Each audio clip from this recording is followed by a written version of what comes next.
एखादं सॉन्ग असेल म्हणजे देवा काळजी, त्याची प्रोसेस कशी असते? त्याची प्रोसेस म्हणजे आता एक मालवणी भागातली गोष्ट होती ती रेडू नावाची फिल्म होती ज्याचा रेडिओवर त्या काळात रेडिओ म्हणजे खूप लक्झरी गोष्ट होती. हो. 70ली गोष्ट. तेव्हा त्या गरीब शेतकरी आहे त्याच्याकडे रेडिओ त्याला पाहुण्यानं मुंबईच्या दिलाय गिफ्ट.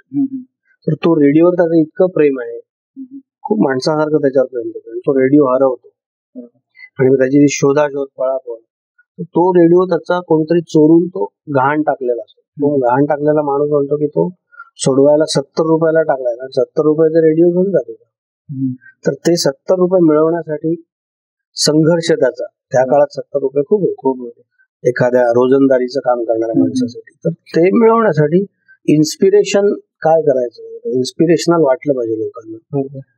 तर आपण जनरली म्हणतो ना, काय बाबा कसा आहे, काय नाही बाबा देवाक काळजी, लढ तू भीड तू देवाक काळजी, बाकी असं त्या अर्थानं मग ते गाणं त्यात आलं. आणि त्याचं देवाक काळजी आपली मालवणी फ्रेज आहे, खूप प्रसिद्ध फ्रेज आहे ती आम्ही वापरली. गुरु ठाकूरने त्यावर गाणं लिहिलं आणि ते त्या फिल्म मध्ये वापरलं गेलं गाणं. असा कोणता प्रोजेक्ट आहे जो तुमच्या करिअरला टर्निंग पॉइंट ठरला, म्हणजे तुम्हाला म्युझिक डिरेक्टर म्हणून एक नाव मिळालं? मी म्युझिक म्हणजे 2009ला जोगवा आली, त्यात बॅकग्राऊंड स्कोअर केला, त्याच्यासाठी मला अवॉर्ड्स पण मिळाले. आणि नंतर बॅकग्राऊंड स्कोअर सुरू झाले. त्यानंतर मी पांगिरा केली म्युझिक.